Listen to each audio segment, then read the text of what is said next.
ഇന്ന് വളരെ ഗൗരവമായിട്ടുള്ളൊരു സംഗതി ഷെയർ ചെയ്യാൻ വേണ്ടിയിട്ടാണ് ഞാൻ ഇന്ന് വന്നിരിക്കുന്നത്.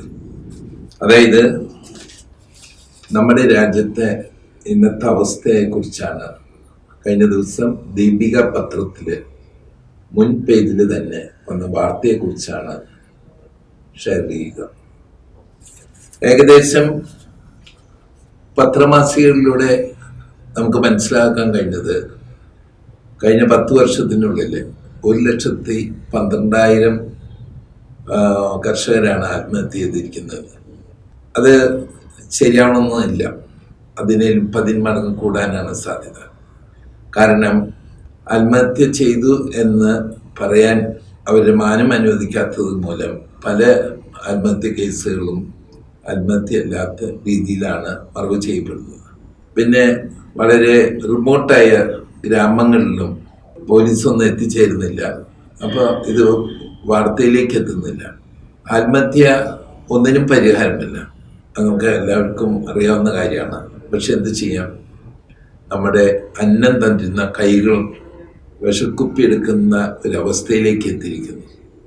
ഇതും നമ്മുടെ ജനസംഖ്യാ നിയന്ത്രണവും തമ്മിലുള്ള ബന്ധമെന്ത് എന്ന് നമുക്കൊന്ന് അവലോകനം ചെയ്യേണ്ട സമയം അതിക്രമിച്ചിരിക്കുന്നു. ഈ കർഷകരുടെ ഉൽപ്പന്നങ്ങൾക്ക് വില കിട്ടുന്നില്ല, അതായത് നല്ല വില കിട്ടുന്നില്ല എന്നുള്ളതാണ് അവരുടെ സങ്കടം. അത് ശരിയാണ് താനും, വില കിട്ടുന്നില്ല. അപ്പോൾ അതിൻ്റെ പിന്നിൽ ഒരു സാമ്പത്തിക ശാസ്ത്രമുണ്ട്.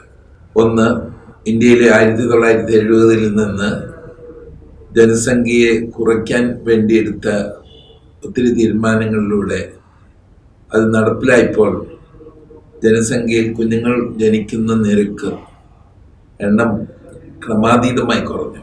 ഓരോ കുഞ്ഞും ഒരു ഉപഭോക്താവാണ് എന്നുള്ള കാര്യം നമ്മൾ മറന്നു. അങ്ങനെ 8-10 കുഞ്ഞുങ്ങൾ ജനിച്ചിരുന്ന കാലഘട്ടത്തിൽ നിന്ന് പെട്ടെന്ന് 1-2 അങ്ങ് ചുരുങ്ങി. പോപ്പുലേഷൻ എക്സ്പ്ലോഷൻ അല്ല നടന്നത്. 1970-കൾക്ക് ശേഷം പോപ്പുലേഷൻ ഇംപ്ലോഷനാണ് നടന്നത്, ജനസംഖ്യ ചുരുക്കം. ഈ എക്സ്പ്ലോഷൻ നടന്നിരുന്നെങ്കിൽ നല്ല മാർക്കറ്റ് എക്കോണമികളെല്ലാം നന്നായി വളർന്നു കയറി തന്നെ. ഇത് ഇംപ്ലോഷനാണ് നടന്നത്. അപ്പോൾ പോപ്പുലേഷൻ എക്സ്പ്ലോഷനെതിരായിട്ട് നടന്നപ്പോൾ ഇത് ഇംപ്ലോഷനായി മാറി. അപ്പോൾ വിപണികളെല്ലാം ഇംപ്ലോഷൻ്റെ പ്രത്യാഘാതത്തിൽ ചുരുങ്ങിപ്പോയി.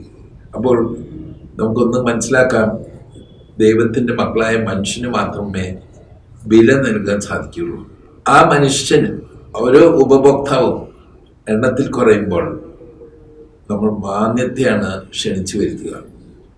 ഇത് ഇന്ന് ഇന്ത്യ വ്യാപകമായി നമുക്കൊന്ന് എന്നുള്ളൊരു ചിന്തയിൽ എത്തിക്കഴിഞ്ഞിരിക്കുകയാണ്. കുഞ്ഞുങ്ങൾ കുറയുമ്പോൾ നേരത്തെ പറഞ്ഞതുപോലെ തന്നെ തൊഴിൽ ചെയ്യുന്ന ചെറുപ്പക്കാർ കുറയും. അപ്പോൾ ആ ചോദനം അല്ലെങ്കിൽ ആ ഡിമാൻഡ് കൂലി കൂട്ടാൻ നിർബന്ധിതരാക്കും. ആ കൂലി കൂടുന്നത് വിലക്കയറ്റത്തിന് വഴിവെക്കും. അത്രയും വിലക്കയറ്റം നിൽക്കുമ്പോൾ വിപണിയിൽ ആളെത്തിയില്ലെങ്കിൽ, ഉപഭോക്താക്കൾ എത്തിയില്ലെങ്കിൽ, അതായത് അവർ പ്രതീക്ഷിക്കുന്നത് വലിയൊരു മാർക്കറ്റാണ്, പക്ഷേ ജനസംഖ്യയിലേക്ക് വരുന്ന ആ കുറവ് ഒരു മാന്ദ്യത്തിലേക്കാണ് വിപണിയെ തള്ളിവിടുക. അപ്പോൾ ആദ്യം കുരുക്കിൽപ്പെടുന്നവർ ആത്മഹത്യ ചെയ്യാൻ നിർബന്ധിതരാണ്. അതാണ് ഇന്ന് ഇന്ത്യയിൽ നടന്നു വരുന്നത്. ഇവിടെ നമുക്ക് അന്നം തരുന്നവരാണ് നമുക്ക് നഷ്ടം വരുന്നത്. വളരെയധികം ആത്മഹത്യ നിരക്ക് കൂടുതലുള്ള ജപ്പാൻ പോലത്തെ സ്ഥലങ്ങളിൽ നല്ല കൂർമ്മ ബുദ്ധിയുള്ളവർ, അതായത് അവർക്ക് എന്തിട്ട് കൊടുത്താലും മനോഹരമായി ചെയ്ത്, ഇപ്പോൾ കാറിൻ്റെ മാനുഫാക്ചേഴ്സ് ആണെങ്കിലും എല്ലാം സിസ്റ്റമാറ്റിക്കായിട്ടും കൗണ്ടർ ലൈൻ പ്രൊഡക്ഷൻ ആണെങ്കിലും ജപ്പാൻകാർ വളരെ സാമർഥ്യമുള്ളവരാണ്. പക്ഷേ ജനസംഖ്യയുടെ കുറവ് നിമിത്തം അവിടെ വന്ന മാന്ദ്യം, വിപണി മാന്ദ്യം, അവിടെ വന്ന കൂലിച്ചെലവിൻ്റെ ആധിക്യം അവരെ ആത്മഹത്യയിലേക്കാണ് നയിച്ചത്. ഇന്ന് ജപ്പാനിലെ പ്രൊഡക്ഷൻ എന്ന് പറയുന്നത് എല്ലാവരും ഭയപ്പെടും, കാരണം അധികം കൂലിച്ചെലവാണ്. അത്രയും കൂലിച്ചെലവ് കൊടുത്ത് ഉൽപ്പാദിപ്പിച്ച ഉൽപ്പന്നം എവിടെയും വിൽക്കാൻ പറ്റില്ല എന്നുള്ളൊരവസ്ഥയായി. പിന്നെ അവരുടെ മറ്റു ചെലവുകളും കൂട്ടിവെച്ച് വായിക്കണം, കാരണം അവരുടെ കൂടുതലും ആൾക്കാർ വൃദ്ധരാണ്, അത് മറക്കരുത്. അപ്പോൾ അതിൻ്റെ ചെലവും പിന്നെ ആകെ ഒരു കുഞ്ഞുള്ളൂ. ആ കുഞ്ഞ് വളർന്ന് വലുതായി വരുമ്പോൾ അവരുടെ മാതാപിതാക്കളാവും, അല്ലെങ്കിൽ അവൾ മാത്രം നോക്കേണ്ട ഒരു ഗതികേടിലേക്കാണ് എത്തിച്ചേരുക. അങ്ങനെ ആകെ മൊത്തം ഇപ്പൊ ഇത് തന്നെയാണ് നമ്മുടെ കേരളത്തിലും സംഭവിച്ചു വരുന്നത്.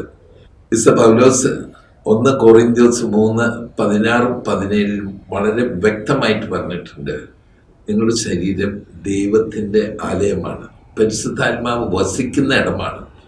ആ വസിക്കുന്ന ഇടത്തിനെതിരെ, അതായത് പരിശുദ്ധാത്മാവിനെതിരെ ഒരു പാപമാണ്, അതായത് വന്ധീകരണ ശസ്ത്രക്രിയയും ഗർഭനിരോധന ഉപാധികൾ ഉപയോഗിക്കുന്നതും പരിശുദ്ധാത്മാവിനെതിരെയുള്ള ഒരു തിന്മ തന്നെയാണ്. കാരണം പരിശുദ്ധാത്മാവ് വസിക്കുന്ന ശരീരത്തെയാണ് ഒരു വെല്ലുവിളി എന്നോണം നമ്മൾ എതിർത്തുകൊണ്ട് പോകുന്ന ഒരു പുതിയ യുദ്ധമുറയാണ്. അതിൽ തോൽക്കുന്ന ആരാ? നമ്മൾ തന്നെയാണ്. കേരളത്തിൻ്റെ കാർഷിക മേഖല ഇരുളടഞ്ഞു പോയി.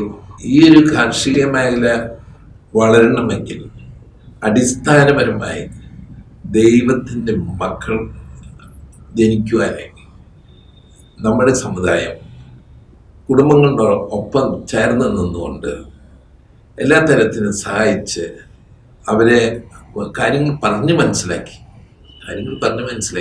അതായത് ദൈവത്തിൻ്റെ നിയമമാണ്, വളരെ അനുഗ്രഹീത നിയമമാണ്. അതായത് നിങ്ങൾ സന്താനപുഷ്ടിയുള്ളവരായി പെരുകയും ഭൂമി അവകാശമാക്കുക. അതിൽ നിന്ന് പിന്നാക്കം പോയാൽ എല്ലാ തരത്തിലും നമുക്ക് തോൽവി മാത്രമായിരിക്കും എന്ന് പറഞ്ഞുകൊണ്ട് ഞാൻ നിർത്തുന്നു.